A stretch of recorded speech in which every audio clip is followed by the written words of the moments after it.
Assalamualaikum warahmatullahi wabarakatuh. Nama saya Muhammad Habibur Rahman. Saya dari Manajemen B Pagi Universitas Muhammadiyah Surabaya. NIM saya 2019-122-1026. Saya ini akan menjelaskan tentang bisnis model kanvas dari kelapa. Nah, bisnis model kanvas kalau disingkat BMC merupakan suatu penyederhanaan dan menggambarkan model tentang bagaimana suatu bisnis dapat menciptakan value dan dapat profitnya. Tidak hanya digunakan untuk membantu dalam memulai suatu bisnis. Ternyata BMC juga mengembangkan untuk usaha yang sustainable. BMC juga diaplikasikan ke semua tipe model dan bisnis juga. Dan salah satunya yang saya ambil itu yaitu dari kelapa. Lanjut.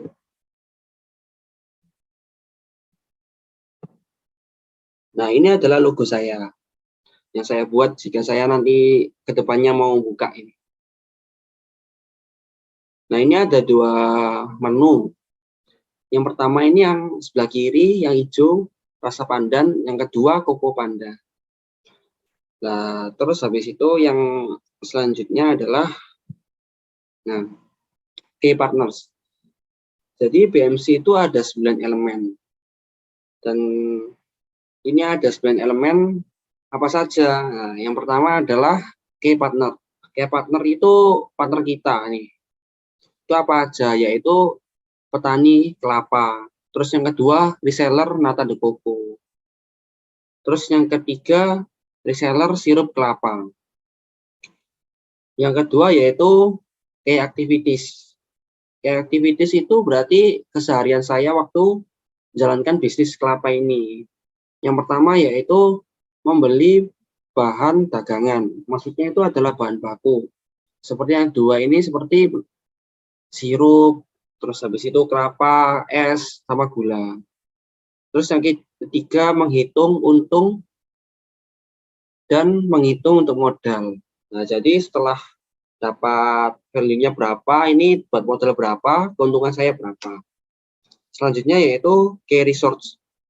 Key resource itu merupakan alat bantu saya. Maksudnya itu kayak pisau kecil, pisau besar, gelas, kantong plastik, gerobak, sendok plastik, sama SDM. Nah, SDM itu bisa kayak pegawai. Nah, kalau semisal masih jalan, baru jalan, ini berarti masih saya sendiri, tenaga saya sendiri ya.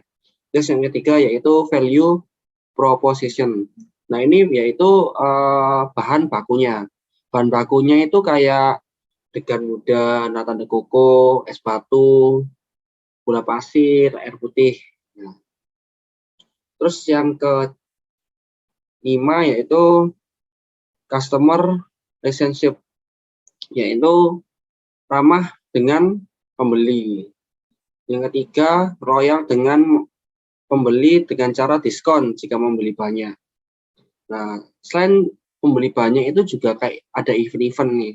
Eventnya itu kayak puasaan. Jadi kalau orang yang puasa ada diskon berapa gitu. Terus yang selanjutnya yaitu channels. Channels itu bisa buat ruko ataupun tempat yang strategis ya. Bisa online juga bisa. Jadi kalau semisal offline itu buka lapak ya. Terus habis itu kalau yang online itu kayak bikin Instastory, ngajak teman-teman buat ini loh aku jualan gitu. Di Shopee Food, GoFood ya, dan aplikasi-aplikasi lainnya. Terus yang ketiga customer segments. Customer segments itu cenderung ke target. Nah, target pasar. Nah, kita ini mau jualan tuh kemana? Usia berapa, orangnya yang gimana ya. Yang saya cantumkan ini yaitu usianya, usia remaja, terus usia yang menjelang dewasa, terus itu orangnya dewasa. Dan kalau misalnya kelapa ini semua umur bisa. Terus yang selanjutnya adalah cost struktur. Nah, ini tuh biaya apa aja sih kalau kita menjalankan bisnis kelapa ini? Nah, itu yang pertama yang bahan baku. Bahan baku itu seperti yang value proposed tadi. Kayak degan, nata de coco, dan lain-lain. Terus habis itu sewa ruko dan tempat nih. Sewa ruko dan tempat tuh yang kita nih sewa tempat berapa gitu. Listriknya berapa, airnya berapa. Nah, terus biaya operasional. Biaya operasional itu yang kayak kita ini makan siang, terus makan malam, jajan, ya seperti itu. Terus yang terakhir adalah revenue streams. Nah, revenue streams itu maksudnya kita ini tuh penjualannya itu dapat dananya dari mana. Kita itu penjualannya itu dapat dari mana ya. Bisa online, bisa offline. Kalau offline itu ya dari target pasar nih. Kita ini jualan degan. Nah, kalau kita jualan degan berarti kita carinya di lapangan. Ya gitu, tempat-tempat olahraga di mana gitu. Nah, ketika orang haus, pasti carinya kan minum. Nah, kalau cari minum, otomatis cari yang segar. Nah, degan ini bisa jadi solusi buat ngilangin dahaga. Nah, terus yang online.